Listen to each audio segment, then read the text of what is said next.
इतना डर, अपने देश के नाम से इतना डर। चलिए, आप विपक्ष को मत बोलिए, इंडिया तो बोलिए। खैर चलिए, बहुत सारे सवाल हैं और इन सवालों का जवाब ढूंढने की कोशिश करते हैं हम आज न्यूज पॉइंट में। और सबसे बड़ा सवाल कि क्या मोदी जी की सत्ता की उल्टी गिनती शुरू है? मणिपुर पर सुप्रीम कोर्ट के फटकार के बाद भी क्या जागेगी मोदी सरकार? सवाल बहुत हैं। संसद से सुप्रीम कोर्ट तक मोदी सरकार की फजीहट और उल्टी गिनती शुरू। हमारे साथ चर्चा में कुछ वरिष्ठ साथी जुड़े, आपका परिचय करवाता हूं। देखिए, 7 वरिष्ठ साथी जुड़े हुए हैं हमारे साथ। प्रोफेसर अखिल स्वामी जी हैं और प्रोफेसर रविकांत जी हैं। 2 प्रोफेसर साहब हमारे साथ हैं, दोनों का स्वागत करता हूं। हमारे साथ बाकी पत्रकार लोग हैं। सुनील शुक्ला जी हैं, डॉक्टर दीपक पाचपोर जी, डॉक्टर प्रकाश हिंदुस्तानी जी, प्रशांत टंडन जी और अमलेंदु उपाध्याय जी, आप सबका स्वागत करता हूं। स्वागत, इस्तकबाल आप तमाम दोस्त साथी शुभचिंतक आप सबका जो अब तक जुड़ चुके हैं, जो जुड़ने वाले हैं इस खास कार्यक्रम में। सोमवार का दिन है और आज 31 तारीख जुलाई का आखिरी दिन, और सुप्रीम कोर्ट में आज जबरदस्त सुनवाई मणिपुर को लेकर होनी भी चाहिए, और जिसकी गलती हो उसको सजा भी मिलनी चाहिए। और वहीं से शुरुआत करना चाहता हूं, सीधे स्वामी जी आपके पास आना चाहता हूं। आज से समझना चाहता हूं कि जो कुछ सुप्रीम कोर्ट में हुआ, आज सब कुछ लगभग रख चुका हूं। एनसीआरबी के आंकड़े भी आपके सामने हैं। 13 लाख महिलाएं मध्य प्रदेश से जुड़े हुए हैं, डॉक्टर प्रकाश हिंदुस्तानी जी और अच्छी तरह से बताएंगे। 13 लाख महिलाएं जो हैं देश से गायब हो गई हैं 3 साल में, और सबसे ज्यादा मध्य प्रदेश से। वहां तक भी आएंगे, लेकिन पहले सुप्रीम कोर्ट, उस पर आपकी टिप्पणी। क्या कुछ लगता है आपको प्रोफेसर अखिल स्वामी जी, जो कुछ सुप्रीम कोर्ट में आज हुआ उसके बाद सरकार को जागते हुए, चेतते हुए आप देख रहे हैं?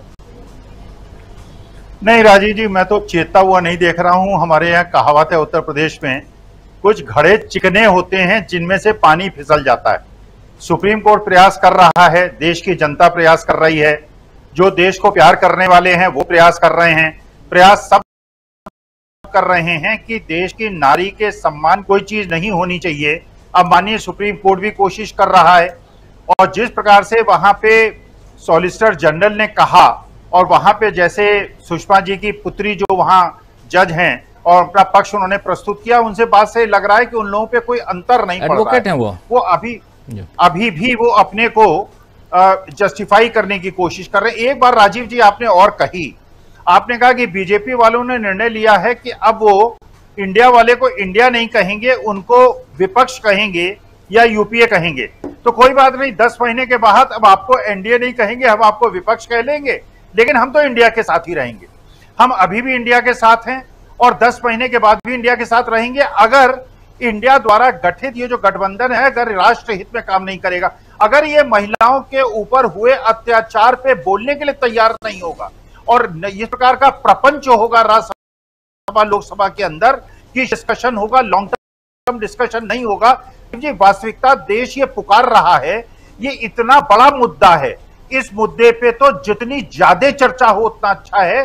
शॉर्ट टर्म डिस्कशन का तो कोई प्रश्न नहीं उठता। एक और घटना राजीव जी आपने सुनी होगी और वीडियो देखा होगा, कितना सत्य है ये तो 1-2 दिन में पता चल जाएगा, जो वायरल हो रहा है। देखिए, इन लोगों ने देश में घृणा इतनी फैला दी है जिससे मैं बहुत ज्यादा चिंतित हूं, क्योंकि अभी भी 10 महीने तक सत्ता इनके पास है।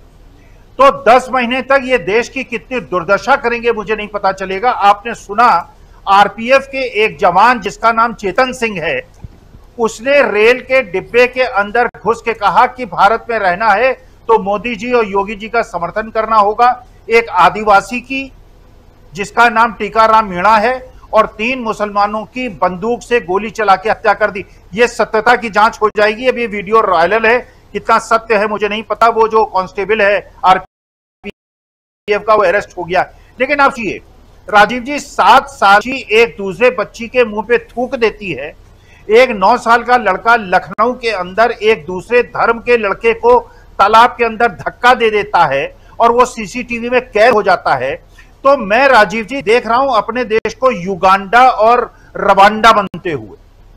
मेरा इतना सुंदर देश जिसपे मुझे नाज था और आज भी नाज है, और मैं चाहता हूं कि 10 महीने के बाद हम अपने पुनः जो हमारी स्थिति थी और विश्व में जो हमारी स्थिति थी, क्योंकि वास्तविकता में इस देश में इतना दावानल सुलगा दिया गया है, इस देश की धरती के नीचे इतनी ज्यादा आग बो दी गई है, जैसे कहा गया कि मणिपुर से उनको घृणा है, उनको मणिपुर से नहीं घृणा है, उन्होंने उनको देश की जो हमारा आइडिया ऑफ इंडिया है, हमारी देश की जो भावना है, हमारे जो देश के मूल सिद्धांत हैं, हमारे जो मूल सनातनी सिद्धांत हैं, उनसे घृणा है। ये पता नहीं कहां से इनके कौन गुरु आचार्य इनके गुरु हैं कि कौन इनके गुरु हैं, इस प्रकार की शिक्षा उनको कौन देता है। कोई भी देश का संचालक, कोई भी परिवार का संचालक अपने परिवार में झगड़ा टंटा नहीं चाहता, आपसी द्वेष नहीं चाहता। वो केवल दलितों को, आदिवासियों को, अल्पसंख्यकों को जो राष्ट्र हित में भी काम करते हैं उसमें भी अच्छे और बुरे का भेद नहीं करते, ये पूरे के पूरे समाज को खराब घोषित कर देते हैं। और ललित मोदी, जो आपके नीरव मोदी, मेहुल चोकसी और ये जितने किरण भाई पटेल हैं, इनको अच्छा घोषित कर देते हैं। तो इस प्रकार की परिभाषा और इस प्रकार का जो परिवर्तन इन लोगों ने कर दिया है देश की मानसिकता में, इससे मैं खतरा महसूस करता हूं। मैं महसूस करता हूं कि 10 महीने जल्दी निपटें और जल्दी इलेक्शन हो जाए, क्योंकि देश की जनता इंतजार कर रही है कि ये 10 महीने सहन नहीं हो रहे हैं। देश की आत्मा पर, मेरी भारत माता को जो कष्ट हो रहा है, मुझसे कम से कम सहन नहीं हो रहा है। तो जल्दी से जल्दी समय आए, मैं बटन दबाऊं और अपने भाई बहनों से, देश की जनता से प्रार्थना करूं कि भैया एक ऐसी सरकार बनाओ, चाहे तो अगर इनकी भी सरकार आए तो कम से कम नेता ऐसा बनाओ जो देश में प्यार की गंगा बहाए, जो देश में समता और समानता की बात करें, सामंजस्य की बात करें, और झगड़े टंटे हिंदू मुसलमान सिख ईसाई इस पे अगड़े पिछड़े में देश को न झोंके। वरना मेरी भारत माता बहुत परेशान है और मैं इतनी परेशानी में अपनी भारत माता को, राजीव जी, नहीं देख पाता। जी, ये बहुत गंभीर सवाल है और गंभीरता से इसको लेना भी चाहिए। जो कुछ देश में चल रहा है, नफरत की आग कितना ज्यादा बढ़ गई है और इसकी बानगी आप लोग रोज देख रहे हैं, रोज कहीं न कहीं किसी न किसी रूप में, और फिर भी इसको रोकने की कोशिश नहीं हो रही है।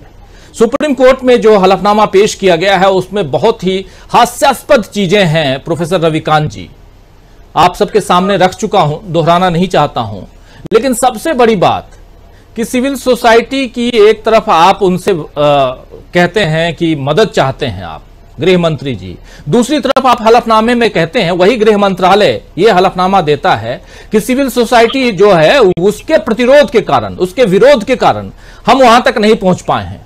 क्या आप टेलीफोनिक रूप से भी नहीं पहुंच सकते थे?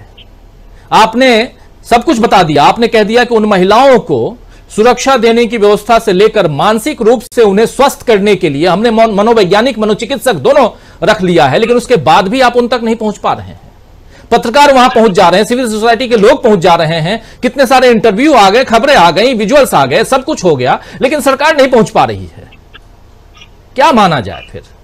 यह हास्यास्पद नहीं है तो क्या है? और उसके बाद में कोई दूसरी जगह यहां से निकलता है, ट्रेन में चढ़ता है और कहता है कि मोदी और योगी को मानो वरना हम गोली मार देंगे, और गोली मार के निकल आता है। ऐसे रवांडा वाले देश में हम रह रहे हैं।